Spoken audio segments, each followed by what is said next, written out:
Hello दोस्तों, आज के दिन की आपको हार्दिक शुभकामनाएं और आशा है कि आप बहुत ही अच्छे से मंच पर बोलना सीख रहे हैं। सीखते रहिए और मैं बार-बार एक बात कहता हूं दोस्तों कि प्रैक्टिस कीजिए। प्रैक्टिस से ही आप अच्छे बनेंगे।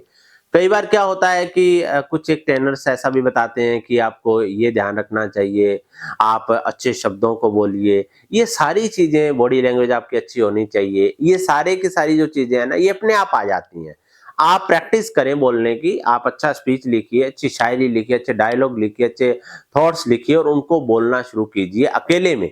तो क्या होगा कि आपके जो शब्द हैं वो कहीं न कहीं आपकी एक सबकॉन्शियस माइंड में जाएँगे और फिर वो अपने आप भाव बन के आपकी बॉडी लैंग्वेज भी इम्प्रूव करेंगे और आपका जो एक उच्चारण भी अच्छा होगा, फ्लो बहुत अच्छा बनेगा।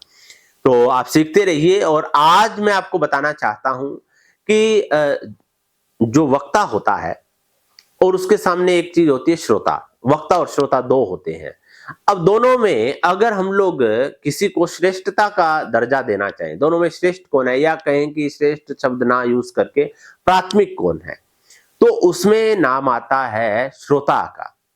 यानी कि सुनने वाले बोलने वाले से ज्यादा विद्वान समझे जाते हैं या कहेंगे कि ज्यादा सम्माननीय होते हैं। क्यों होते हैं? क्योंकि देखो, आप कभी भी किसी के साथ बातचीत करके देखना, बोलने से ज्यादा जो है ना सुनना बहुत मुश्किल है। आपको लगता होगा कि आप मंच पे नहीं बोल सकते या मंच पे नहीं बोल पाते, वैसे आप फेस टू फेस बात करना, बोलने में हम लोग खुद को भूल जाते हैं और हमें बेहोशी चढ़ जाती है, थकावट भी नहीं आती, लोग बोलते ही जाते हैं। लेकिन सुनना किसी को कितना मुश्किल होता है। तो इस तरह से मैं आपको कहना चाहता हूं कि अपने श्रोताओं का ना हमेशा सम्मान करें। आप श्रोताओं के लिए कोई शायरी भी आपके पास अच्छी होनी चाहिए। एक दो मेरे पास है, मुझे भी याद नहीं है, मैं आपको वीडियो में बताऊंगा। तो श्रोताओं का हमेशा आप सम्मान करें, उनको कहें कि देखिए, मैं आदरणीय श्रोताओं का एक बार धन्यवाद करना चाहूंगा। आदरणीय श्रोताओं का ना, यहाँ पर माताएं बहनें बैठी है, बच्चे बैठे हैं, कितने लंबे समय से सुन रहे हैं, तो एक बार इनके लिए तालियां होनी चाहिए। और देखिए, किसी की बात सुनना कोई आसान नहीं होता। कई बार ऐसे भी लोग होते हैं बोलने वाले जो बिल्कुल बोर कर देते हैं।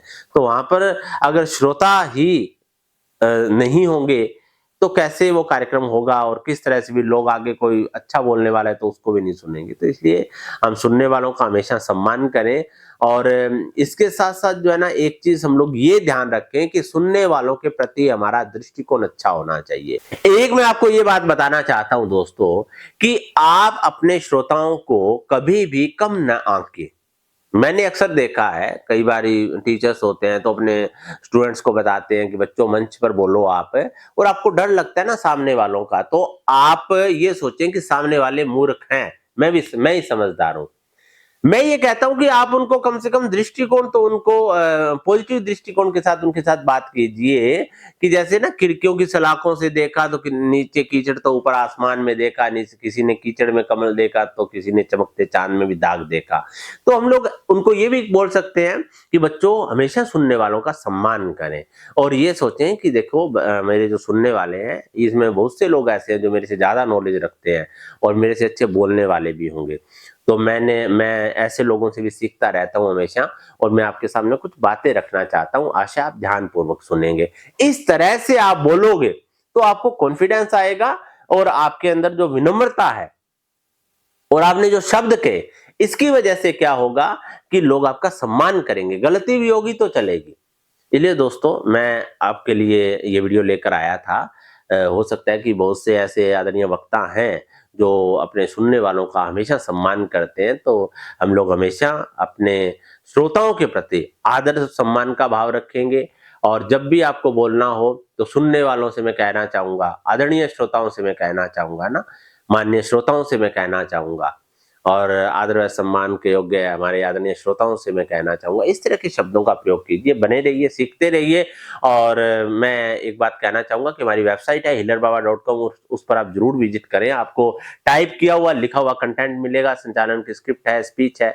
और अगर आपको कोई भी अन्य स्क्रिप्ट चाहिए, भाषण की, संचालन की या मंच पर बोलना सीखना हो, तो दिए गए मोबाइल नंबर पर संपर्क कीजिए। धन्यवाद।